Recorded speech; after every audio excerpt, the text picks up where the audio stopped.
Hi ඔන්න ඉතින් බෝඩරේ තියෙන රෙද්දකින් ෆ්ලෑට් ස්කර්ට් එකක් මහගන්න විදිය තමයි කියලා දෙන්න හදන්නේ.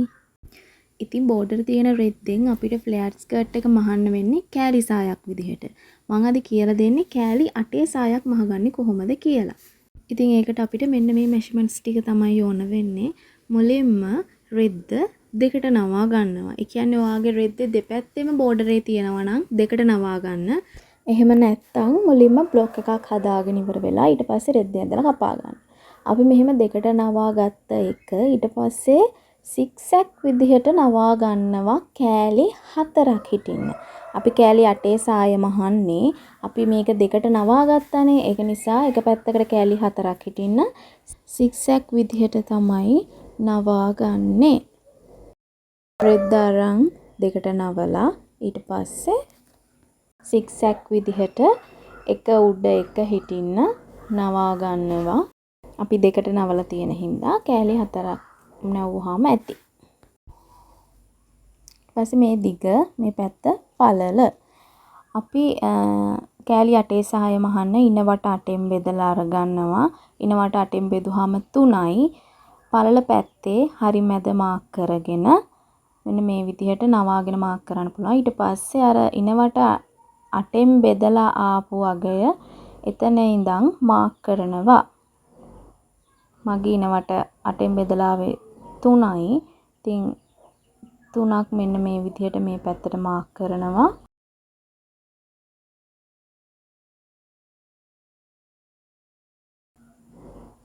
ඊට පස්සේ ආපහු ඒ ගානම අනිත් පැත්තටත් මාක් කරනවා. අපි පළල පැත්ත මැදින් බෙදාගත්ත ලක්ෂයේ ඉඳන් දෙපැත්තටම අඟල් 3 3 මාක් කරනවා.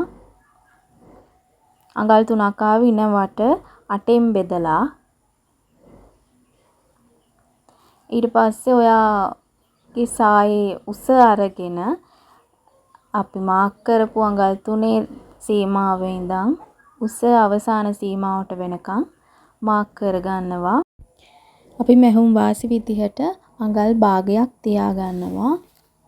ඔයා මේක ගවුමකට නම් අල්ලන්නේ මේ විදිහටම මැහුම් වාසි අඟල් භාගයක් තියාගෙන කපා ගන්නවා.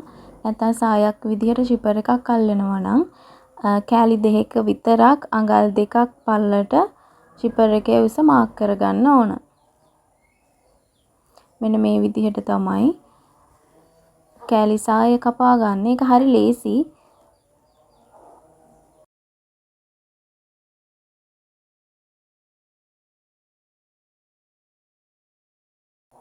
දැන් ඉතින් කෑලි 8ක් තියෙනවා අපි කපලා ගත්තට පස්සේ. මොකද අපි කොලේ දෙකට නවලානේ ගත්තේ. උඩයි යටයි දෙකම මේ විදිහට බෝඩරේ තියෙනවා නම් තමයි ඔයා රෙද්ද දෙකට නවලා ගන්න ඕන. නැත්නම් ඔයා බ්ලොක් එකක් හදාගෙන එකපාරම මේ කෑලි තියලා කපා ගන්නවා. මම දැන් මේ කියලා දුන්නේ කෑලි 8 සාය මහගන්නේ කොහොමද කියලා.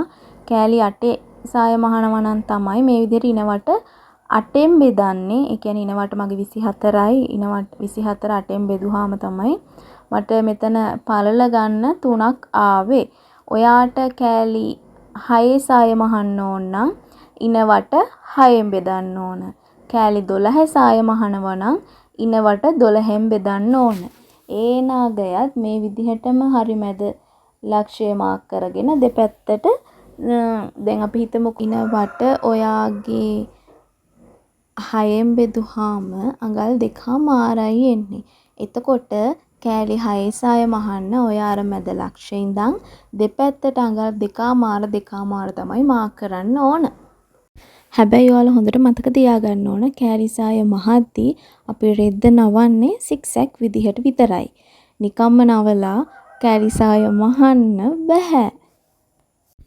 ඉතින් ඔයාලට නොතේරුණ මොනවා හරි දෙයක් තියෙනවා නම් වීඩියෝ එකේ අඩුපාඩු තියෙනවා නම් සහ මහන වීඩියෝ එකක් ඕන නම් අනිවාර්යෙන් කමෙන්ට් එකක් දාන්න. බයි බයි.